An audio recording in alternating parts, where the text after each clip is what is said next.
నమస్తే. ఈరోజు గుడిలో గంట ఎందుకు కొడతారో తెలుసుకుందాం. దేవాలయాల్లో గంటలు ఎందుకు కొడతారనే సందేహం మనలో చాలా మందికి ఉంటుంది. అయితే గుడిలో గంట కొట్టడానికి ప్రత్యేకమైన కారణాలు చాలా ఉన్నాయి. దేవుడిని స్మరించి గంట మోగిస్తే కోరుకున్న కోరికలు సాక్షాత్తు దేవుడికి చేరుతాయని ఒక నమ్మకం. గుడిలో గంట ఎంతో ప్రత్యేకత ఉంది. ముఖ్యంగా దేవాలయాలకు వెళ్ళినప్పుడు అక్కడ గంటను కొట్టకుండా ఎవరు దర్శనం చేసుకోరు. దేవాలయం చిన్నదైనా పెద్దదైనా గంట మాత్రం తప్పకుండా ఏర్పాటు చేస్తారు. భగవంతుడికి హారతి ఇచ్చినప్పుడు, నైవేద్యం పెట్టినప్పుడు, ముఖ్యంగా పూజలు చేసేప్పుడు గంటను కొడతారు. అయితే అసలు గంట ఎందుకు కొడతారు, గంట కొట్టడం వల్ల ప్రయోజనం ఏంటి అనే విషయాలు ఇప్పుడు మనం తెలుసుకుందాం.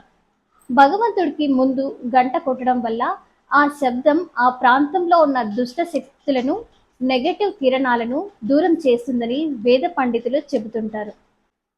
అంతేకాదు, దేవుడి ముందు ఏమైనా కోరికలు కోరుకొని గంట కొడితే అవి సాక్షాత్తు భగవంతుడికి చేరుతుందని భక్తుల నమ్మకం. అలాగే దేవాలయంలో గంట మోగిస్తే అన్ని శుభాలకు సంకేతం అని కూడా అంటారు.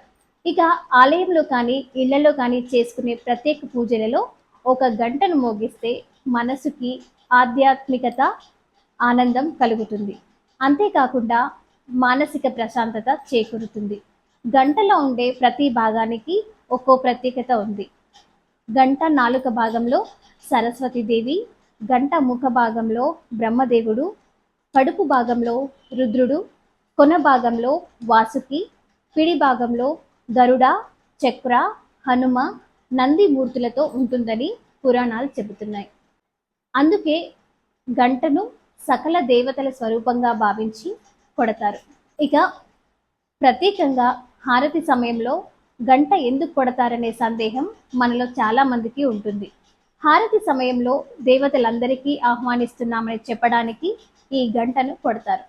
అంటే హారతి ఇస్తున్న సమయంలో గుడిలో ఉన్న భగవంతుడికి మాత్రమే హారతి ఇవ్వకుండా అన్ని దేవుళ్లను ఆలయంలోకి ఆహ్వానిస్తున్నామని అర్థం. అందుకే హారతి సమయంలో ఆ వెలుగులో స్వామివారిని చూపిస్తారు.